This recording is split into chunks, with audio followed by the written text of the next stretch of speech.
Alexandre Benalla, ses étonnantes missions à l'Élysée. Affaire Benalla. Alexandre Benalla, avant que l'affaire qui porte son nom n'explose, s'était imposé comme le véritable couteau suisse de l'Élysée. Son champ d'intervention dépassait largement la sécurité. L'essentiel, celui qui a d'abord eu un nom, puis un visage, a désormais une voix. Les interventions d'Alexandre Benalla se sont multipliées depuis jeudi dernier, au point de faire carrément le 20h de TF1 ce samedi. L'ancien chargé de mission fait évidemment l'objet de multiples portraits, et si l'on ne doutait plus de son indispensabilité auprès du président de la République, on a appris récemment qu'il était bien plus que « Monsieur Sécurité » à l'Élysée. Au journal du dimanche, il a confié avoir accompli tout un tas de missions assez inattendues. Les cadeaux diplomatiques offerts à Justin Trudeau, Xi Jinping ou encore au Premier ministre indien, c'est lui qui les réceptionne ou mieux, qui les déniche, comme ce kayak pour Trudeau ou le cheval pour le président chinois. Alexandre Benalla est également à l'origine de quelques situations qui ont retenu l'attention, comme cette petite partie de football organisée entre les joueurs de l'OM et le président l'été dernier. Si Alexandre Benalla a su s'imposer lors des déplacements officiels d'Emmanuel Macron, au point d'obtenir un passeport diplomatique pour faciliter ses entrées dans les pays étrangers, celui qui a grandi à Évreux a su se rendre également indispensable dans le privé. Le contrôle des lieux de villégiature du couple Macron, c'est encore lui. Au point d'avoir les clés de la villa de Brigitte Macron au Touquet. Mais il précise toujours au JDD, c'est uniquement pour des visites de contrôle, pas pour y dormir.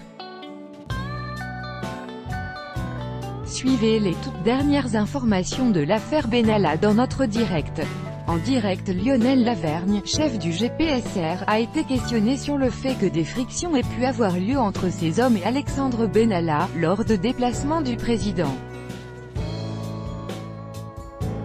Lavergne a affirmé ne pas avoir eu de retour sur des attitudes véhémentes, que ce soit de la part de membres du groupe de sécurité de la présidence de la République ou de la part d'Alexandre Benalla.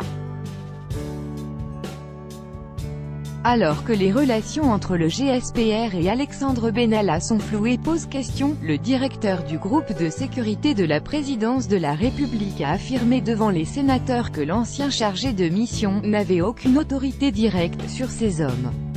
Lionel Lavergne assure toutefois avoir toujours entretenu d'excellentes relations avec M. Benalla, le chef du GSPR, groupe de sécurité de la présidence de la République, après être passé devant les députés la semaine dernière, va maintenant répondre aux questions de la commission d'enquête du Sénat. Lionel Lavergne sera interrogé sur la relation entre Alexandre Benalla et ses hommes, chargés de la sécurité d'Emmanuel Macron. C'est en tout cas ce qu'il a affirmé au Monde. Lorsqu'il évoque le geste donné aux manifestants le 1er mai dernier, Alexandre Benalla l'assure, c'est exactement le même geste que j'ai fait à Emmanuel Macron quand il a pris un œuf au salon de l'agriculture. Pourtant, grâce à ce montage vidéo du HuffPost qui compare les deux situations, on peut voir que les deux gestes n'ont pas vraiment de points communs, alors que l'audition de Stéphane Frattacchi, le directeur de cabinet du ministre de l'Intérieur, est désormais terminée. Une autre audition devrait débuter dans peu de temps.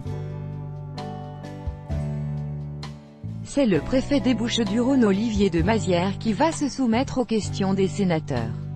Il est notamment attendu sur des précisions concernant le rôle d'Alexandre Benalla lors des déplacements du président de la République. Dans un communiqué publié ce vendredi par la Semaine du Castre et du Tarn, un élu LR du Tarn a fustigé l'attitude d'Emmanuel Macron vis-à-vis de l'affaire Benalla. Pourquoi Emmanuel Macron a-t-il confié les responsabilités de sa sécurité et ses faveurs à un vigile se comportant comme une petite frappe? Autant nommer Cyril Hanouna, ministre de la Culture. Bernard Carayon écrit dans ce communiqué. Ce qui n'a pas manqué de faire réagir l'animateur vedette de C8, « Tiens, encore un gars qui veut qu'on on parle de lui », a-t-il répondu dans un tweet. Alors qu'il pourrait être auditionné à la rentrée par la commission d'enquête du Sénat, Alexandre Benalla n'est pas inquiet de cette perspective.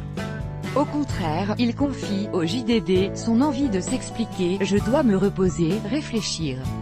Mais oui, j'ai plutôt envie d'y aller. Ils veulent des explications, j'ai de quoi leur en donner, a-t-il expliqué au journal hebdomadaire. Alors qu'il était resté muet jusqu'à jeudi dernier, depuis, Alexandre Benalla a accordé une interview fleuve au Monde, est passé dans le JT de TF1 et s'est exprimé dans le journal du dimanche. Une présence médiatique intense et soudaine qui n'a pas plu à tout le monde, ça devient pathétique, merde, s'emporte Pierre Lescure, ancien patron de Canal.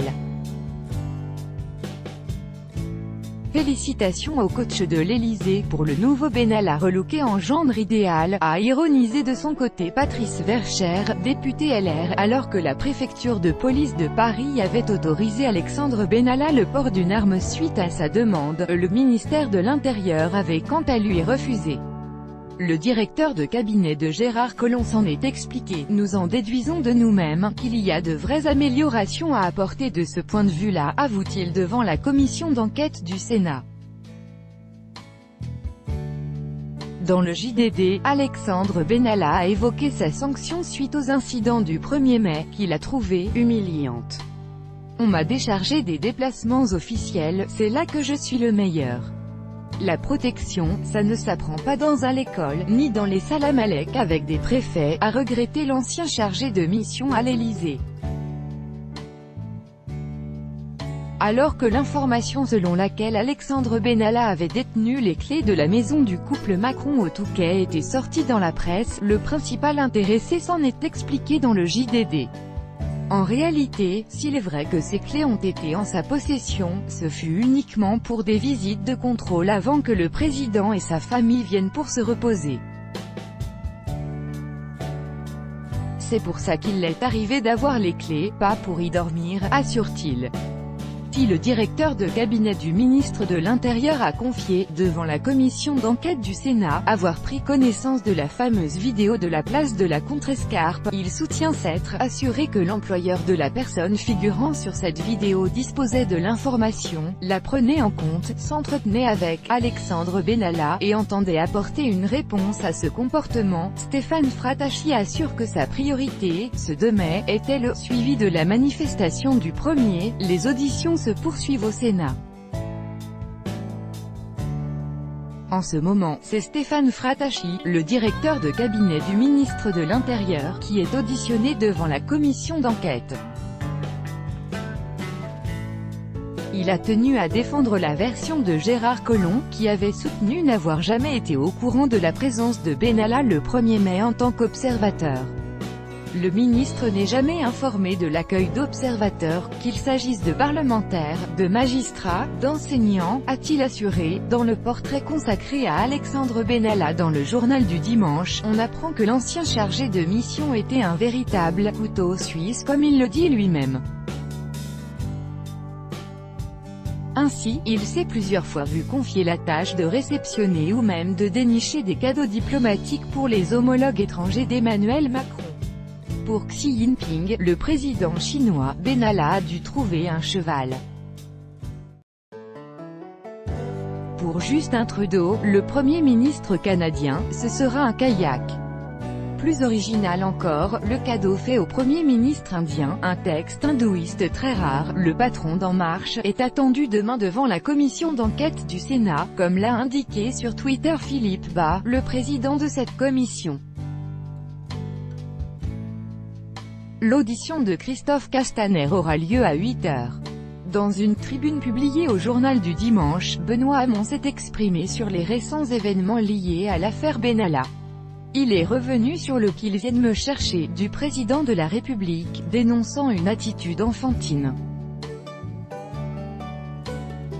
Le fondateur du mouvement Génération a déclaré « Emmanuel Macron le sait, la Constitution le protège, et il n'aura à répondre au peuple français qu'en 2022, s'il se représente », puis précise comme à son habitude, Emmanuel Macron menace son enfant, là où nous attendons qu'il agisse en chef d'État. Après l'audition de Jean-Marie Girier, Philippe Bas, qui préside la commission d'enquête au Sénat, s'est félicité des auditions menées par l'institution. Heureusement qu'il y a encore le Sénat pour servir de contre-pouvoir et permettre qu'en France France il y ait un débat démocratique, a-t-il écrit dans un tweet qui ressemble fortement à un tacle adressé envers la commission de l'Assemblée, qui avait vu les députés de l'opposition demander la démission de la présidente, avant d'en claquer la porte.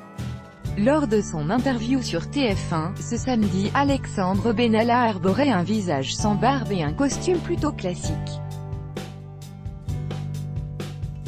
Une volonté de sa part de renvoyer une image plus lisse? Il semblerait bien, selon Arnaud Benedetti, professeur en histoire de la communication à la Sorbonne. On voit très clairement qu'il a été coaché avant cette intervention, et qu'il fallait casser l'image du mauvais garçon qui circulait depuis le démarrage de l'affaire, a-t-il analysé pour BFM TV ce dimanche 29 juillet. Le JDD a publié un baromètre IFOP sur la popularité de l'exécutif. Si le président de la République n'a jamais été aussi bas, il semblerait que l'affaire Benalla n'ait eu qu'un très faible impact sur les Français puisque Emmanuel Macron perd seulement 1 point par rapport au dernier sondage. 39% des personnes interrogées ont déclaré être satisfaites de l'action du président contre 61% de mécontentes. Interrogé en ce moment par la commission d'enquête du Sénat, le chef de cabinet du ministère de l'Intérieur a fait savoir que les images de vidéosurveillance des violences commises par Alexandre Benalla, le 1er mai dernier, n'ont pas circulé au ministère. Aucune note à ma connaissance n'est remontée au ministre, a précisé Jean-Marie Girier. Lire plus en savoir plus. Vidéo d'Alexandre Benalla. L'affaire Benalla est née avec la diffusion par la journal Le Monde, le 18 juillet 2018, d'une vidéo amateur où l'on voit l'intervention musclée de plusieurs CRS lors d'une manifestation, en marge du 1er mai. Dans la confusion, on remarque rapidement un homme en civil, mais la tête couverte par un casque de CRS.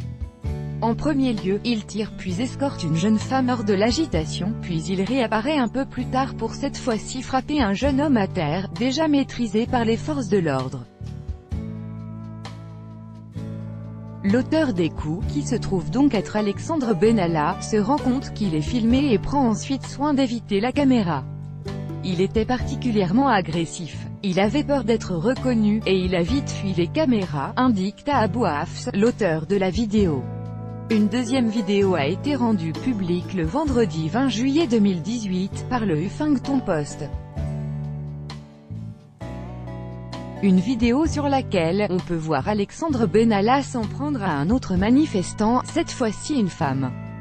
Ces images viennent compléter la première vidéo sur laquelle Alexandre Benalla disparaît du champ environ 40 secondes. Cette vidéo montre ainsi Alexandre Benalla saisir par le cou la jeune femme avant de la plaquer contre la vitrine d'un bar. Voir la vidéo ici.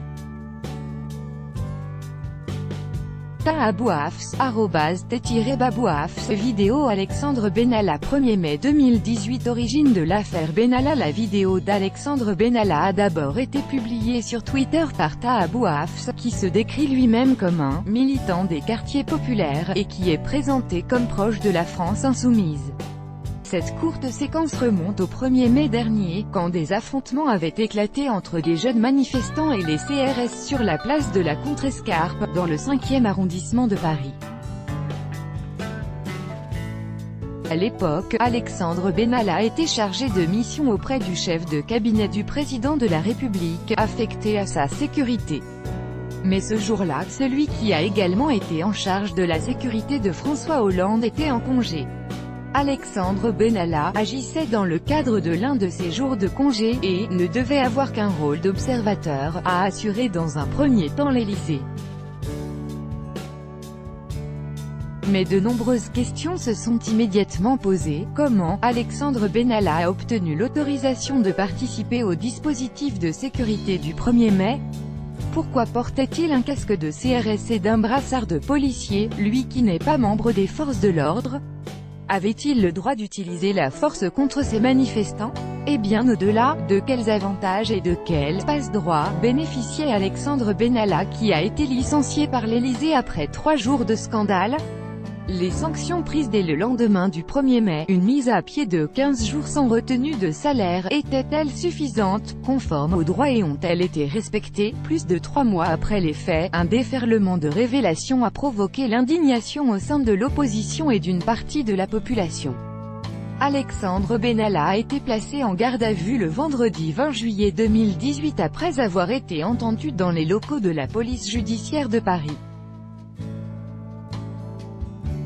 2 jours plus tard, il a été mis en examen des chefs de violence en réunion, immixtion dans l'exercice d'une fonction publique, port et complicité de port prohibé et sans droit d'insigne réglementé par l'autorité publique, recel de violation du secret professionnel, et recel de détournement d'images issues d'un système de vidéoprotection. Vincent Kras, salarié de La République En Marche qui se trouvait le 1er mai à ses côtés, ainsi que 3 fonctionnaires de la préfecture de police de Paris, suspectés d'avoir transmis à Alexandre Benalla une vidéo captée par des caméras de vidéosurveillance le jour des faits sont aussi en examen. Par ailleurs, 2 commissions d'enquête ont été ouvertes à l'Assemblée nationale et au Sénat pour entendre les responsables politiques et policiers dans cette affaire.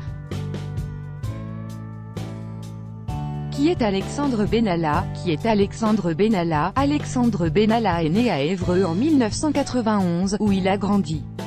Issu d'une famille d'origine marocaine et proche du PS, il entre au MJS en 2010 et commence à assurer la sécurité de personnalités locales. Une formation accélérée lui permettra, comme des milliers de civils, d'entrer dans la réserve opérationnelle de la gendarmerie. Avant d'atterrir au poste de chargé de la sécurité d'Emmanuel Macron, lorsque ce dernier était encore candidat à la présidentielle, Alexandre Benalla a fait ses armes auprès de personnalités majeures du PS.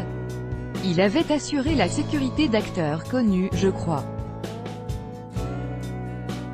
Il souhaitait découvrir une autre facette du métier, raconte à LCI Éric Plumet, l'ancien directeur de la sécurité du PS, qui a formé Alexandre Benalla, alors âgé d'à peine 20 ans. Ce dernier assure la sécurité de Martine Aubry pendant la primaire socialiste qui a précédé la campagne présidentielle de 2012. Une fois la primaire terminée, il s'est mis au service du gagnant, François Hollande, qu'il ne suivra pas à l'Élysée.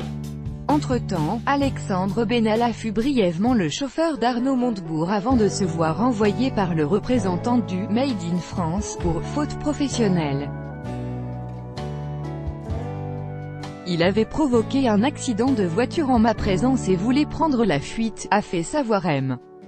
Montebourg auprès du Monde. En retrait pendant quelques années, lors desquelles il tentera de monter son entreprise au Maroc, Alexandre Benalla intègre finalement l'équipe de sécurité du candidat Macron et le suivra durant tous ses meetings pour ensuite devenir chargé de mission auprès du chef de cabinet du président de la République, affecté à sa sécurité. Selon son supérieur Patrick Stroda, chef de cabinet d'Emmanuel Macron à l'Élysée, Alexandre Benalla était en charge de veiller à la coordination de tous les services qui concourent au déplacement du chef de l'État. Il n'était pas le directeur des services de sécurité, et n'était pas le responsable des services dont il était chargé d'assurer la coordination, a précisé ce responsable devant la commission d'enquête de l'Assemblée. Des missions qui justifiaient selon lui un certain nombre de moyens, mais aussi que M. Benalla observe la gestion d'une journée, comme celle du 1er mai par les forces de l'ordre. Alexandre Benalla et Macron. Dans l'ensemble des articles consacrés à Alexandre Benalla, ce dernier est décrit comme un personnage proche de l'entourage professionnel d'Emmanuel Macron. C'est en 2016 que leur collaboration commence, après une semaine de formation de l'Institut des hautes études de la sécurité et de la justice, IHESJ, à l'école des officiers de la gendarmerie de Melun, suivi par Alexandre Benalla. Alexandre est proche d'Emmanuel Macron, il a rejoint son parti dès le début, je sais qu'il a la confiance pleine et entière du président de la République, confie Eric Palmer, l'ancien responsable de la sécurité du Parti socialiste, qui a formé Alexandre Benalla. En tant que chargé de la sécurité d'Emmanuel Macron pendant la dernière campagne présidentielle, Alexandre Benalla suivait le candidat lors de nombreux déplacements et se chargeait de la préparation de la majorité de ses sorties publiques et de ses meetings. Il s'est aussi fait remarquer pour ses procédés plutôt musclés. À cette époque, par exemple, il aurait effectué une demande pour que les gardes du corps du candidat soient équipés de pistolets à balles en caoutchouc, mais aussi d'un flashball et de boucliers anti-émeute. En visite à Bagnères de Bigorre le 25 juillet, le président de la République a salué le dévouement de son ancien collaborateur, estimant qu'Alexandre Benalla a fait « beaucoup de bonnes choses à ses côtés ».